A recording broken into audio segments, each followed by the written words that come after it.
Conhecendo a palavra para sermos transformados pelo poder de Deus. E hoje lendo em Romanos, no capítulo 12, o versículo 1 e 2.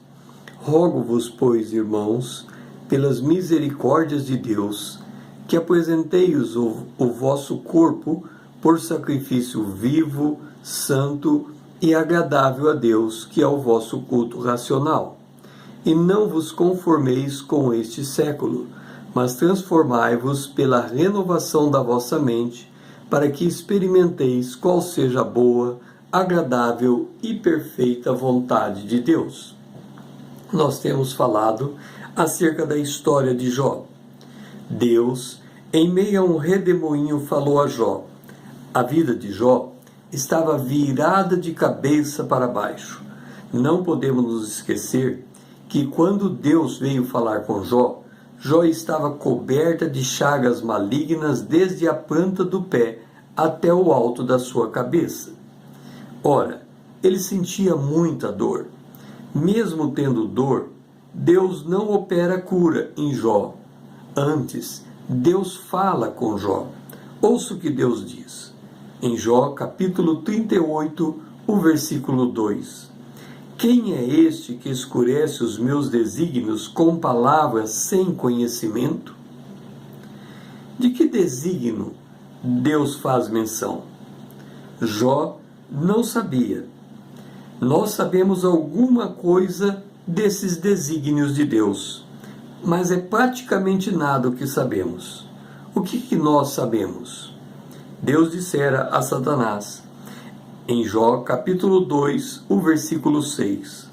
Eis que ele está em teu poder, mas poupa-lhe a vida. Poupar a vida era um desígnio de Deus sobre a vida de Jó. Agora, o que nós não sabemos? Ouça. Em Provérbios capítulo 20, versículo 24 está escrito: os passos do homem são dirigidos pelo Senhor. Como, pois, poderá o homem entender o seu caminho? Simplificando, a revelação sobre o nosso futuro é dado passo a passo. Lâmpada para os meus pés é a tua palavra e luz para o meu caminho. Precisamos aprender a confiar nos desígnios do Senhor. E quais são estes desígnios?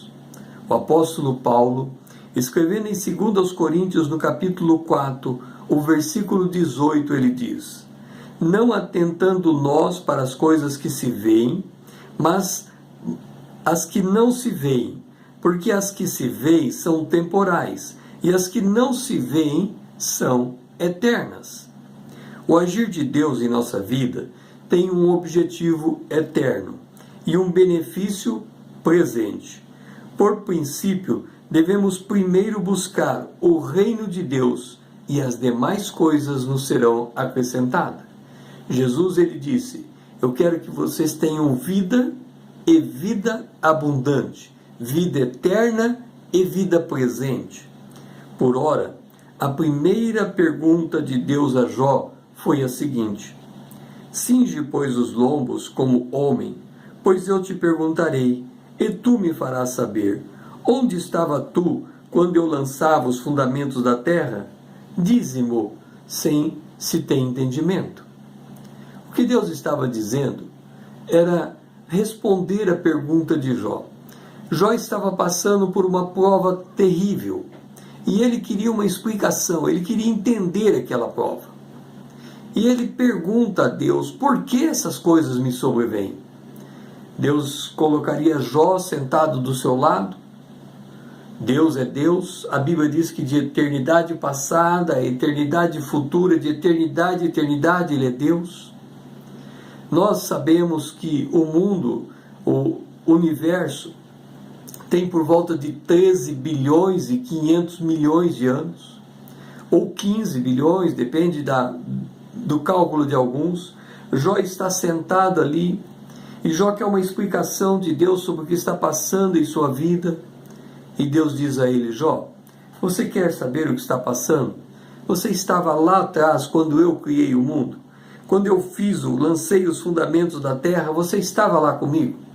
Porque se você quiser saber por que está acontecendo exatamente hoje, isto na tua vida, eu preciso contar desde lá atrás, todos os eventos até chegar nos teus dias. Será que você tem 13 bilhões de anos em disposição para me ouvir falar e fazer com que eu dê entendimento ao que se passa com você?